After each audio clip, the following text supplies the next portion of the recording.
बिस्मिल्लाहिर्रहमानिर्रहीम, अस्सलाम वालेकुम वरहमतुल्लाहि वबरकातुहू। आप सब दोस्तों का क्या है जी। मैं उम्मीद करता हूँ सब दोस्त ठीक होंगे, खैर व्यूज होंगे। मैं आपका दोस्त कामरान सदीक जजुआ एक न्यू इन्फॉर्मेटिव वीडियो के साथ आपकी खिदमत में हाजिर हूँ। बहुत से मेरे ऐसे सब्सक्राइबर हैं जो कि मलेशिया की विजिट वीजा के बारे में जानना चाहते हैं, मलेशिया की काउंटर सर्टिंग वीजा के बारे में जो कि विजिट वीजा की होता है उसके बारे में जानना चाहते हैं, मलेशिया कॉलिंग वीजा के बारे में जानना चाहते हैं, और जो कि मलेशिया के आप कह लें वर्क वीजा, आजाद वीजा के बारे में जानना चाहते हैं। मतलब वो पाकिस्तान से, इंडिया से, नेपाल, बांग्लादेश से जो है वो मलेशिया में जाकर सेटल होना चाहते हैं, उस बारे में वो जानना चाहते हैं कि क्या हम अगर मलेशिया में जाते हैं, विजिट वीजा पे जाते हैं, तो क्या हम वहां पे जाकर सेटल हो सकते हैं। उसके लिए हमें क्या करना होगा, उसके लिए हमें कितनी फीसेस पे करनी होगी, उसके लिए वीजा हमें कैसे मिलेगा, क्या सेटिंग होगी, जो कि आज की वीडियो में बताऊंगा। और आप कितनी पर डे के हिसाब से आप कितना कमा सकते हैं, वहां पे जॉब आपको किस तरह से मिल सकती है, आज की वीडियो में मैं आपको मुकम्मल बताऊंगा कि आप मलेशिया के अंदर अगर जाना चाहते हैं तो वहां पे जाके आपको क्या क्या चीजें करनी होगी, क्या क्या मुश्किलात का आपको सामना करना पड़ेगा, जो कि आज की वीडियो में मैं आपको बताऊंगा। वीडियो शुरू करने से पहले तमाम दोस्तों को यही बोलूंगा, जो भी दोस्त मेरे चैनल पे हैं उनसे रिक्वेस्ट है चैनल को सब्सक्राइब करें, वीडियो को लाइक करें, कमेंट्स में जो भी आपका सवाल है वो आप मुझसे पूछ सकते हैं।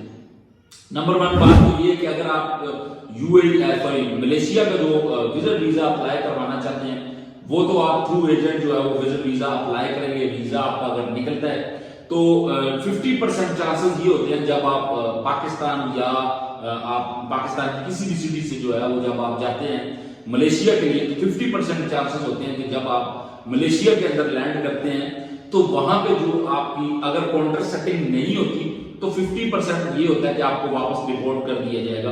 50% चांसेस होता है कि आप वहां से निकल जाएंगे।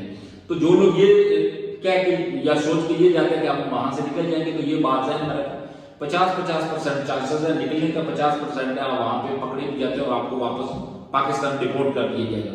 अब जो काउंटर सेटिंग होती है वो क्या होती है, काउंटर सेटिंग क्या होती है कि जिस एजेंट के थ्रू आप जाते हैं तो वो वीजे की कॉस्ट जो है वो ज्यादा ले लेते हैं, 2 लाख ले लेते हैं, 2.5 लाख ले लेते हैं, 3 लाख ले लेते हैं।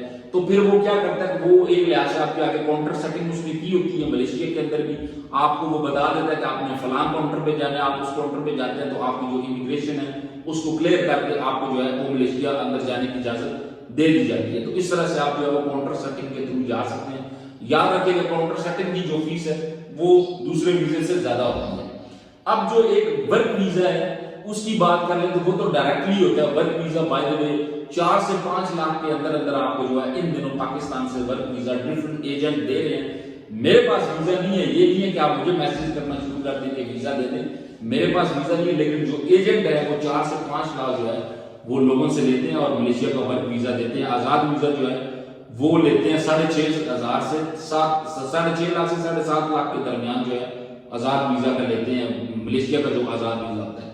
अब यहाँ पे एक और चीज मैं आपको बताता चलूं कि अगर आप मलेशिया के वर्क वीजा पे नहीं जाते या आप आजाद वीजा पे नहीं जाते, आप जाते हैं मलेशिया के विजिट वीजा पे जाते हैं, तो क्या आपको वहां पे जॉब मिल जाएगी, काम आपको मिल जाएगा। विजिट वीजा पे अगर आप जाते हैं तो काम तो आपको मिल जाएगा। अब कैसे मिल जाएगा, ये इसमें क्या रियलिटी है कि काम मिलने के चांसेस वहां पे ज्यादा होते हैं। मलेशिया में जो मैक्सिमम काम मिलने की रेशो होती है, वहां पे जो लेबर की डिमांड होती है वो सप्लाई पे होती है। सप्लाई मीन कि एक मेन बंदा वहां पे होता है, उसको आगे कंपनी कहती है कि मुझे 40 बंदे चाहिए, मुझे 50 बंदे चाहिए। कंपनी इसको जो पे करती है वो आपको मैं बताता चलूं कि जो उसको कंपनी मलेशियन करेंसी में पे करती है वो 80 से 90 जो है वो मलेशियन करेंसी में जो रुपीज है वो उसको पे करती है। मलेशिया में जो है रिंगट जो मलेशिया रिंगट होता है वो 80 से 90 रिंगट जो है वो पे करती है उस बंदे को जो आपको हायर करता है। फिर जो मेन आगे होता है जो वर्कर होता है उसको जो वो सप्लायर है वो जो पे करता है वो 50 से 60 रिंगट जो है वो पे करता है। इसलिए वहां पे उन लोगों को फिर लिया जाता है जो 50 से 60 रिंगट वाले जो लोग होते हैं वो वही होते हैं जो विजिट वीजा पे मलेशिया में आए होते हैं, मतलब एक लिहाज से वो अनलीगल होते हैं। फिर उनको जो है वो काम मिल जाता है। इसलिए काम जो है वो आप कह लें कि 50 से 60 रिंगट जो पर डे के हिसाब से जो आप कह लें 8 घंटे का जो काम होता है उस पे आपको वो मिल जाता है। उस पे ओवर टाइम भी होता है, अगर आप ओवर टाइम करना चाहें तो उसके फिर अलग से जो है वो आपको वो पे करते हैं।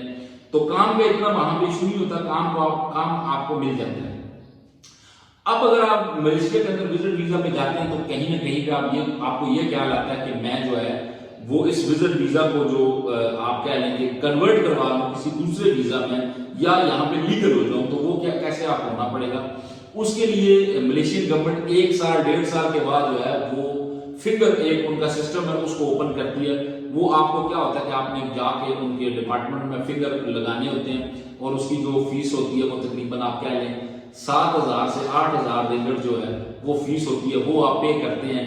तो फिर आपको जो है वहां पे 6 मंथ का पहले जो है वो एक पेपर आपको देते हैं, 6 मंथ उस पर आप रहते हैं। 6 मंथ के बाद आपको जो है वो वहां पे काम का जो भी आपको वीजा है 2 साल 2.5 साल का वो वीजा फिर आपको दे देते हैं। फर्स्ट आपको 6 मंथ का एक पेपर देते हैं जिसके थ्रू आप मलेशिया में कहीं पे भी काम कर सकते हैं। उसके बाद आपको वो जो है वो वीजा मिलता है, फिर उस पर भी आप काम कहीं पे भी कर सकते हैं।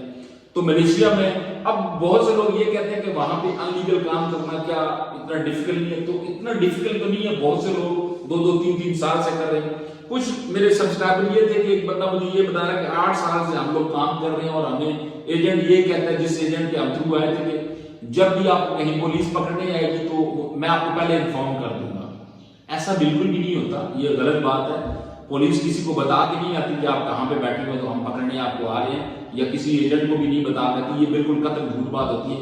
जब कभी भी रेड होती है या पुलिस ने पकड़ना होता है तो वो पकड़ लेते हैं, जब उन्होंने नहीं पकड़ना होता तो वो जो है नहीं पकड़ते, आप वहां पे काम कर सकते हैं। सो इस तरह से काउंटर सेटिंग करके या फिर आप विजिट वीजा पे जाके इस तरह से जो है वहां पे आप मलेशिया के अंदर जो है वो काम कर सकते हैं। इतने जो पर डे के हिसाब से वो है वो आपको 50 से 60 रिंगट जो है वो मिलेंगे, जो कि आपको मैंने बताया।